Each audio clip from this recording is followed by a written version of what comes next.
Cek 1 2. Bapak-bapak yang di tepi jalan aman pak? Dikowa ceramah ditabrak mobil pula bapak-bapak.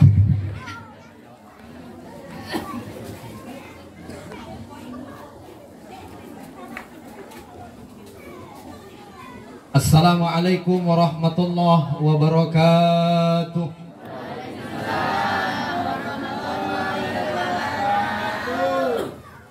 Alhamdulillah al-mahmudu Allahu jalaluh wa musalli ala sayyidina wa maulana Muhammadin wa aluh. Amma ba'du. Yang saya hormati sahibul bait wa sahibul hajat, Bang Ayub sekeluarga. Begitu juga yang saya hormati tuan rumah atau kemudian mertuanya. Yang saya hormati bapak-bapak, ibu-ibu pemerintahan desa Jaya. Itu yang dibilang ibu-ibu tuh.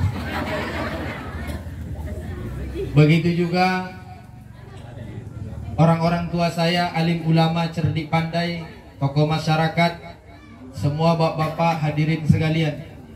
Mudah-mudahan kehadiran kita di rumah ini menjadi amal ibadah di dalam hidup kita. Amin. Karena Nabi yang menjanjikan, kata Rasulullah, orang yang datang bertamu maka kehadirannya mendatangkan rahmat. Pulangnya kita dari rumah ini menghapuskan dosa. Mudah-mudahan bapak-bapak, ibu-ibu, dosa kita diampunkan Allah setelah pulang dari sini. Amin. Begitu juga utang piutang kita mudah-mudahan lunas. Amin. Kredit kita juga lunas. Amin. Ibu-ibu suaminya yang belum lunas juga mudah-mudahan lunas pulang dari sini. Bapak-bapak, ibu-ibu, jamaah rahimakumullah. Pertama saya bahagia dan gembira nyampe di sini karena seumur-umur saya jadi ustadz baru sekali kemari. Dulu pernah saya tahun berapa gitu ceramah di masjid lewat Kampung Baru. Ada masjid sebelah kiri, agak tinggi masjidnya, udah lama. Masjid apa? Itu yang dibilang ibu-ibu tuh. Nah, sudah lama sekali. Juga dulu awal-awal saya nyampe ke Riau, saya pernah ceramah di dalam, bukan apa namanya, Gading. Gading di mana? Oh, Gading di Pangkal ya. Bapak-bapak, ibu-ibu, jamaah rahimakumullah. Alhamdulillah malam hari ini sampai juga bisa bersilaturahmi dengan bapak-bapak dan ibu-ibu masyarakat di sini. Mohon maaf lahir batin. Mudah-mudahan semua kita dalam keadaan sehat walafiat. Amin. Dan mudah-mudahan juga Covid ini lekas lenyap dari bumi Indonesia ini. Amin ya rabbal alamin. Karena gara-gara Covid, Bapak Ibu, jadwal ceramah saya berantakan. Dan itu mengakibatkan, ya namanya Covid Pak ya, semuanya orang meninggal kalau udah masuk rumah sakit ngeri-ngeri sedap Bu. Apalagi ibu-ibu kalau sakit tahan-tahankanlah di sini, nggak usah berangkat ke Pekanbaru. Saya aja yang tinggal di Pekanbaru, kalau sakit berusaha tidak masuk ke rumah sakit. Karena kalau masuk di rumah sakit, pertama harus tes swab dulu. Betul? Dicek dulu ibu sehat enggak. Udah jelas orang masuk rumah sakit tentu nggak sehat, iya kan? Diceknya lagi Pak. Yang luar biasa. Dulu masuk rumah sakit biaya nggak begitu mahal. Sekarang semenjak Covid, la ilaha illallah. Makanya harapan saya kepada bapak-bapak yang sakit Pak, sudah tahan-tahankan berangkat ke kebun sawit Dodus, insya Allah pulang dari situ makin sehat. Amin. Karena memang sakit kita sekarang ini bermacam-macam. Zaman dulu waktu saya kecil, sakit orang itu sakit kepala, obatnya gampang, diikat kepalanya sembuh.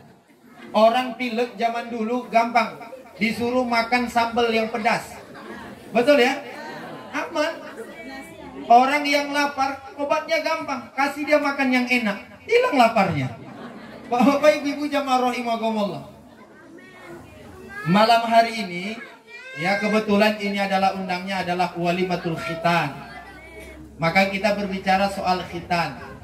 Khitan ini Bapak Ibu pertama hukumnya wajib untuk laki-laki. Sedangkan sunnah muakkad untuk yang perempuan. Ada yang menyebutnya sunnah. Makanya yang laki-laki mesti dikhitan, lalu kemudian yang perempuan pun anak kita juga mesti dikhitan. Biasanya bidan-bidan yang ngerti pasti dikhitan. Begitu ya Bu ya? Ya Bu? Nah, iya aja, padahal nggak ngerti ibu-ibu nih. Bapak-bapak jamaah rahimakumullah, karena khitan ini adalah sebuah kewajiban kepada kita, maka sebahagia-bahagianya orang tua adalah ketika melaksanakan khitan anaknya. Makanya Mas Ayub ini, Mas ya, bro lah, Bang lah ya enggak. Bang Ayub ini termasuk orang yang bahagia karena sudah menyelesaikan kewajibannya sebagai ayah. Ayah yang paling bahagiakan adalah ayah yang menyelesaikan kewajiban untuk anaknya.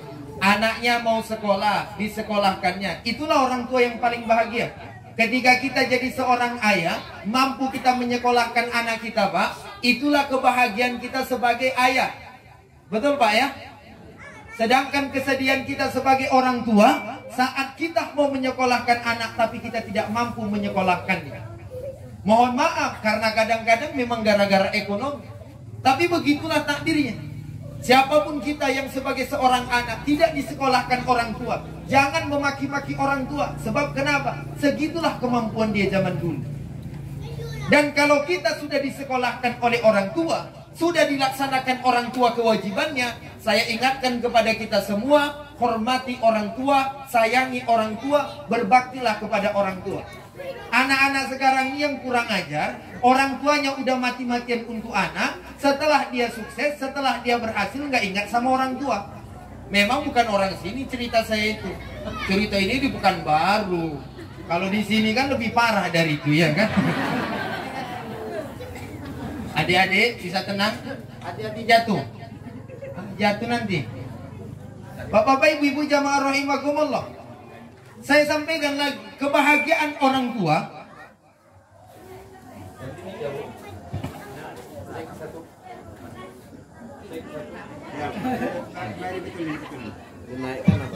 perasaan tadi cek 1 2 1 2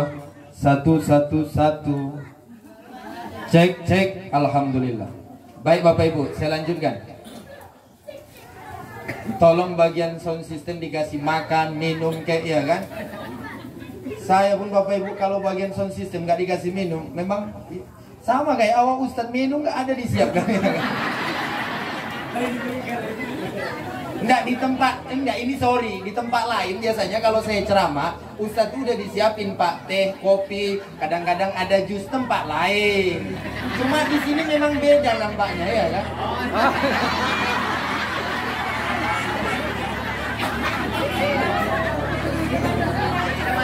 Bukan. Ini kan untuk bagian dalam, ya kan? Beliau udah tua, nggak cocok yang dingin, diantaranya ke depan kan gitu.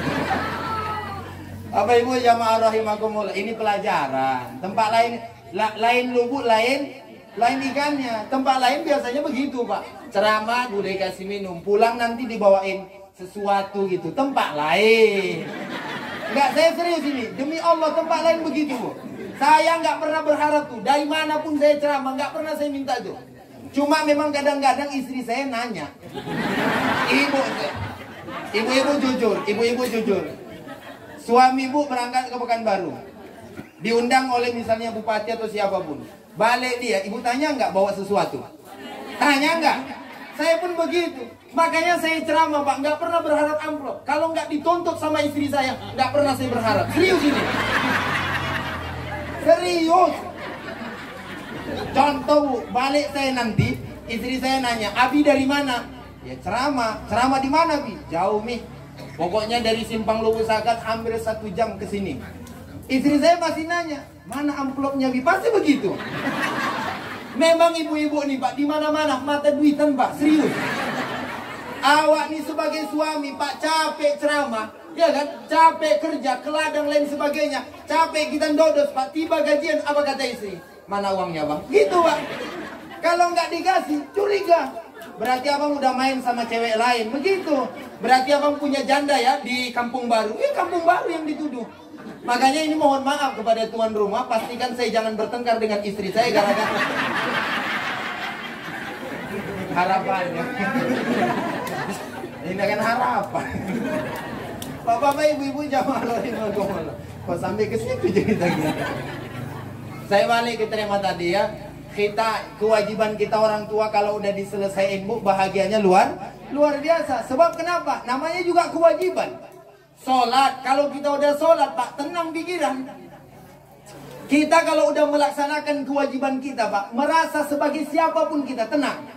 Makanya ibu-ibu yang sering gelisah adalah ibu-ibu yang tidak melaksanakan kewajiban kepada suami. Bu, laksanakan kewajiban kepada suami.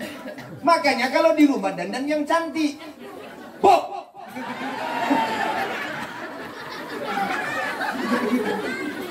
jelas nggak, Bu? Kalau di rumah dandan ya yang cantik. Ini kadang-kadang ibu-ibu ini luar biasa, Pak. Datang acara macam begini, cantik, rapi, wangi. Nyampe di rumah kayak mak lampir, Bu. Tapi bukan, enggak. Cerita saya ini ibu-ibu di Pekanbaru. Kalau ibu-ibu di sini, Pak, Masya Allah, soleha-soleha, berbakti sama suami, cinta sama suami, ya Bu ya. Suami balik kerja dari ladang, langsung diambilin kain lap, dilapin keringatnya, habis itu dicium, ya Allah Bang, capek rupanya yang kerja. Begitu ibu-ibu di sini, Pak. Makanya kalau ditengok wajah-wajahnya ibu-ibu di sini, Masya Allah, wajah-wajah ahli surga semua, ya Bu. Tinggal nunggu mati aja baru masuk surga.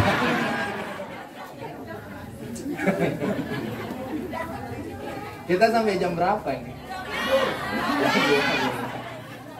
Enak aja ibu-ibu sampai jam 2. Saya jauh ke Pekanbaru. Alah, saya udah lama jadi ustadz, Bu. Saya ini udah lama jadi ustadz. Pengalaman saya nih, boleh cerita nggak? Nggak, saya serius. Bapak-bapak boleh cerita nggak, Pak? Boleh dong, Pak, kan sebagai seorang ustadz kita cerita. Pengalaman saya, Pak, tapi nggak usah kasih tahu sama yang lain. Pengalaman saya diundang ceramah kemana-mana. Ceramah itu lama sebentar sama aja, Pak. Lama kita ceramah tidak menambah isi amplop, cepat pun kita sama aja nggak dikurangi. Bapak Ibu jamaah rahimahumullah. Jadi kewajiban kalau udah dilaksanakan itu tenang kita, Pak.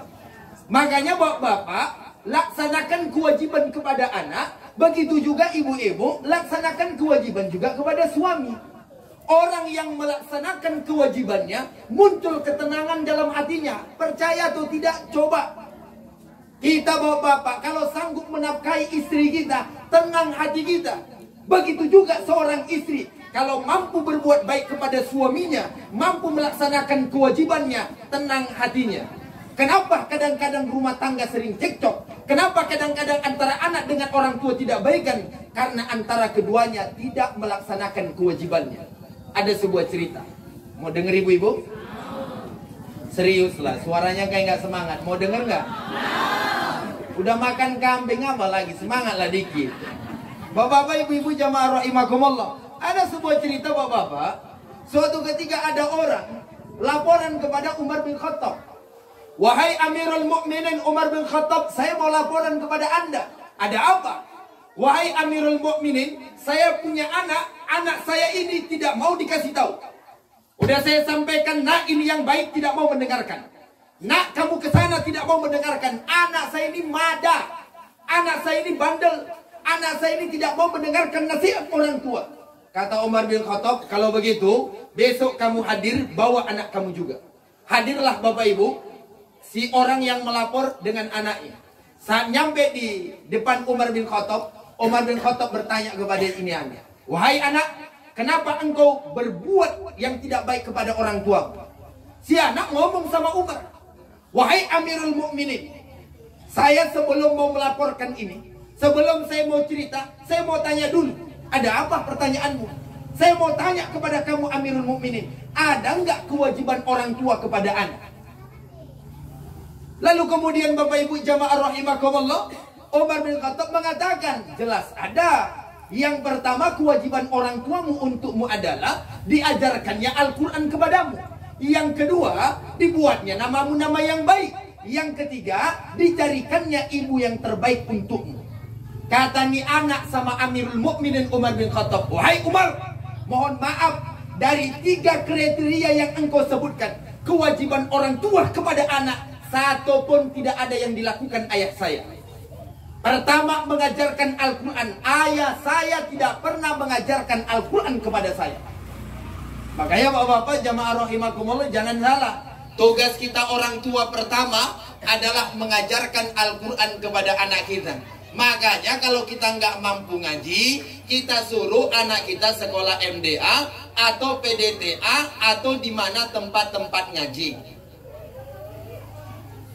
Waldi, sudah ngaji? Hah? Sudah ngaji? Belum? Belum ngaji? Jangan dipelototin Pak, tenang Pak ya. Nggak usah takut. Baik, umur berapa Waldi? 10 tahun, belum ngaji. Oh udah. Ngajinya di mana nak? Di MDA. Berarti orang tuanya sudah melakukan kewajibannya. Yang kedua, ayo sina isma'u, memberikan nama yang baik. Namanya siapa nak? Waldi Waldiansa. Masuk nggak namanya kira-kira Bapak Ibu? Hah? Masuk nggak?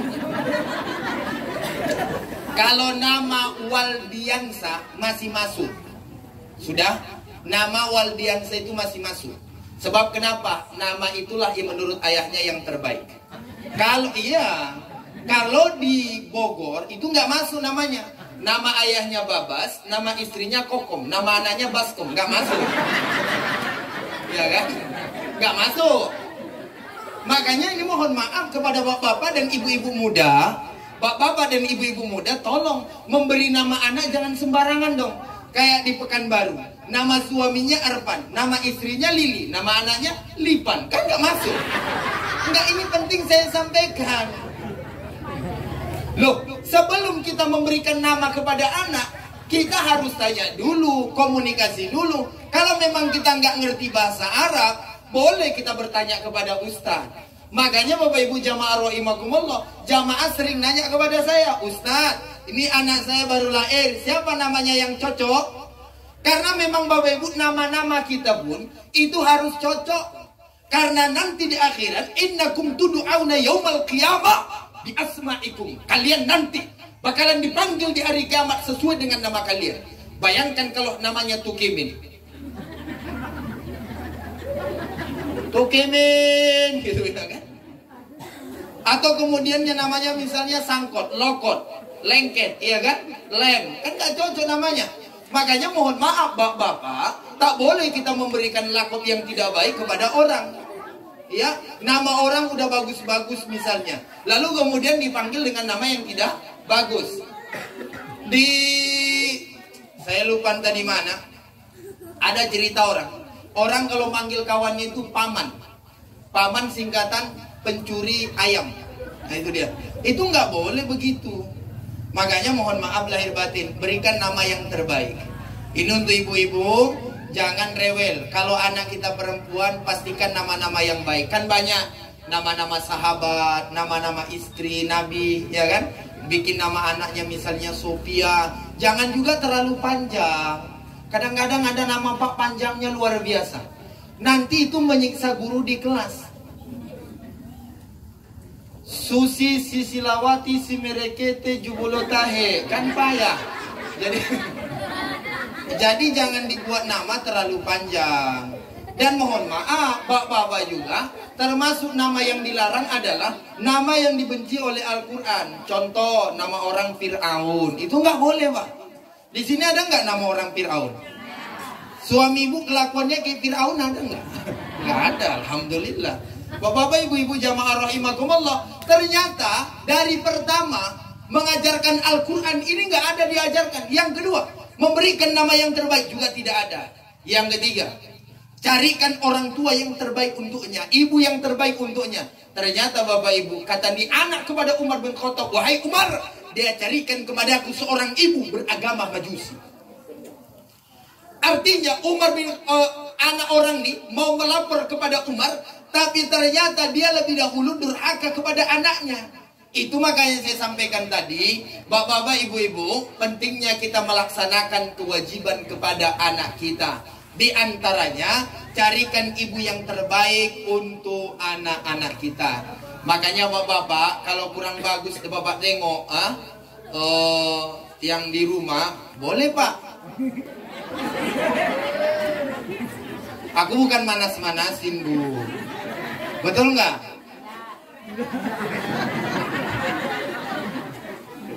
Kalau nggak cocok bapak tengok, bukan fisiknya ya. Karena mohon maaf, laki-laki setelah menikah, ini rahasia bu. Ini serius, ini rahasia. Baru di sini saya sampaikan, tolong dengarkan baik-baik. Laki-laki setelah menikah, ini bukan laki-laki buaya darat ya, bukan kucing garong, bukan mata meong. Sudah, laki-laki rahasianya setelah menikah, dia sudah tidak melihat fisik lagi. Tapi yang dia lihat apa? Akhlak seorang istrinya, bagaimana melayani dia. Aku Ustaz udah baik sama suamiku, tapi dia nikah lagi. Saya sudah baik sama istriku, tapi dia main mata lagi dengan janda. Itu bagaimana Ustaz? Mohon maaf bu, itu memang laki-laki bu yang gatal. Ada juga model laki-laki begitu. Sudah punya istri, masih menggoda istri orang. Sudah punya istri, masih menggoda cewek lain. Itu mohon maaf, kita nggak boleh begitu pak. Kalau berani, nikahin. Loh. Saya mau tanya kepada bapak-bapak, mana lebih besar dosa poligami atau selingkuh? Jawab pak. Ibu-ibu aku tanya, suami ibu misal aja, na'udzubillah summa na'udzubillah min zalik. Misal saja, suami ibu selingkuh, suami ibu poligami, milih mana?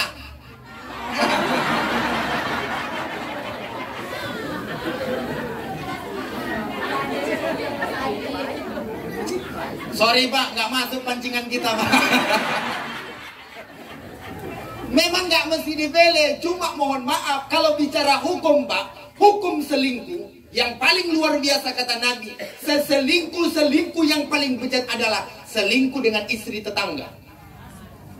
Ya bu, makanya hati-hati ibu-ibu di sini, mohon maaf jangan terlalu ramah dengan suami orang. Kadang-kadang kan ada ibu-ibu nih, kalau sama suami orang, mau kemana mas, kemana bang, nak kemana cu, sama suami orang, sama suaminya, nak kemana bang, abang kau kue-kue aja, sama suami orang lombinya, sama lakinya,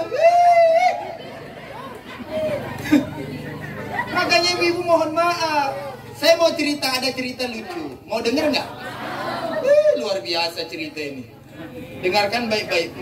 Suatu ketika, bapak-bapak, ada cerita nih pak. Bapak-bapak mau dengar nggak nih pak? Kayak nggak ikhlas sekali bapak-bapak dengarkan ceritanya. Soal masalah mancing tadi nggak berhasil, yang penting kan udah kita coba pak. Jadi suatu ketika Nabi balik, Rasulullah SAW pula, beliau ketok pintu. Assalamualaikum. Dijawab oleh Aisyah dari dalam. Waalaikumsalam.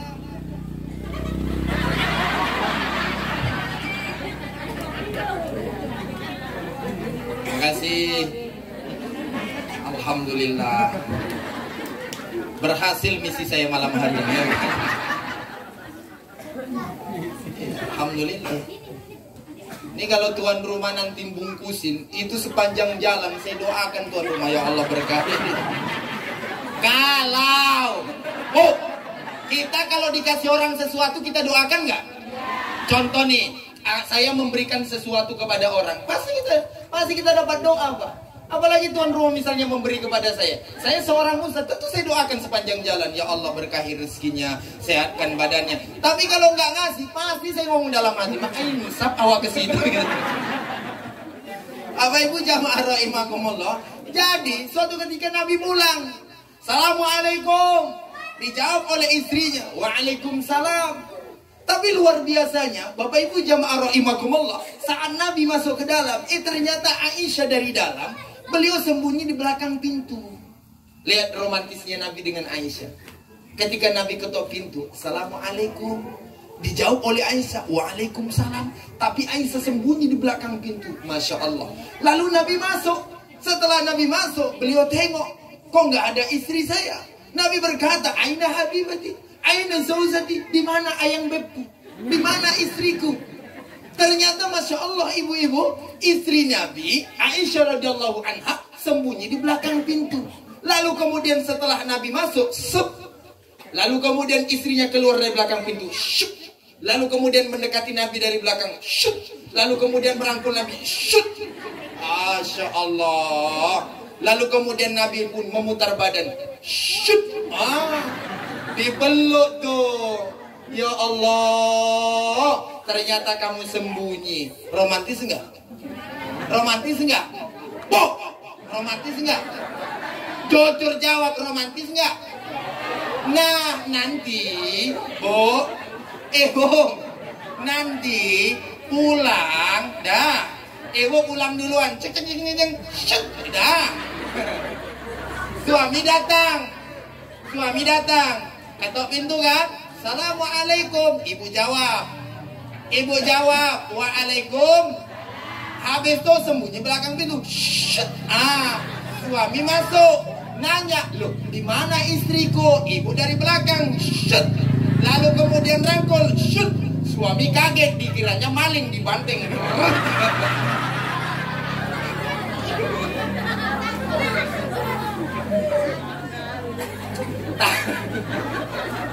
Tapi itu kalau yang datang pengajian cuma istrinya. Kalau suaminya juga datang, nggak ada masalahnya, Pak. Betul nggak? Bapak-bapak, ibu-ibu jamaah rahimakumullah, ini kan juga rahasia. Betapa kita dalam hidup berumah tangga itu, Pak, nggak boleh sering bertengkar di depan anak. Makanya ibu-ibu kalau marah sama suami, Bu, sudah mau marah, tunggu dulu anak nggak ada di rumah. Jangan biasakan bertengkar di depan anak. Bapak-bapak pun kalau mau marahin istri, jangan di depan anak. Jelas, Pak? Tayun tanda kok. Joleh enggak, Pak? Kalau nak marah Bapak, jangan di depan anak. Nggak elok macam tuh. Lalu pula Bapak kurangilah marah sama istri. Istri pun elok-elok laku sama laki. Ya Bu yo. Jangan buat laki berang. Laki itu berang kalau nasi tak disiapkan. Betul, Pak? Betul, Pak? Jawab, Pak. Mumpung ambo di siko, Pak. Iku kesempatan kok. Lah, biasanya mohon maaf Bu yo. Kok curhatan laki-laki kok. Biasa laki itu berang kalau ibu balik ke rumah lah, rumah berantakan. Maka ibu-ibu di rumah, bos ibu rumah. Yang kedua, biasanya laki itu marah kalau berapapun uang dikasih habis tuh. Lah betul enggak, Pak? Apa-apa kok enggak, nanti tandai aja lagi siapa kan itu. Enggak, Iko mohon maaf. Kadang-kadang kan kami kok laki lah capek cari uang, lah capek pergi ke kebun. Siko rata-rata apa sawit? Hah? Sawit gota. Apalagi gota, Bu. Gota gini tak naik-naik lah. Ambo waktu kete, apa sih namanya? Kalau kampung kami bilang deres, kalau di sini motong lah, motong gojo.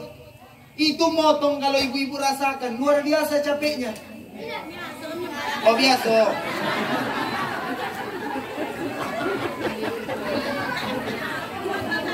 Ya biasa aja lah. Ya. Ibu-ibu pun punya curhat, dan bapak-bapak pun kalau istri sudah berbuat baik kepada kita, termasuk Pak anjuran dalam Islam ini harus saya ingatkan juga, seorang suami setidaknya dalam 1 tahun 2 kali membelikan baju kepada istrinya. Sudah dilakukan, Bu? Saya ulang sekali lagi. Mohon maaf, Pak. Salah bapak-bapak ngapa ngundang Ustadz Mocamambo? Itu perlu saya sampaikan, ibu-ibu, ada 2 kali keharusan seorang suami membelikan baju untuk istrinya selama 1 tahun. Sudah dilaksanakan? Lobe.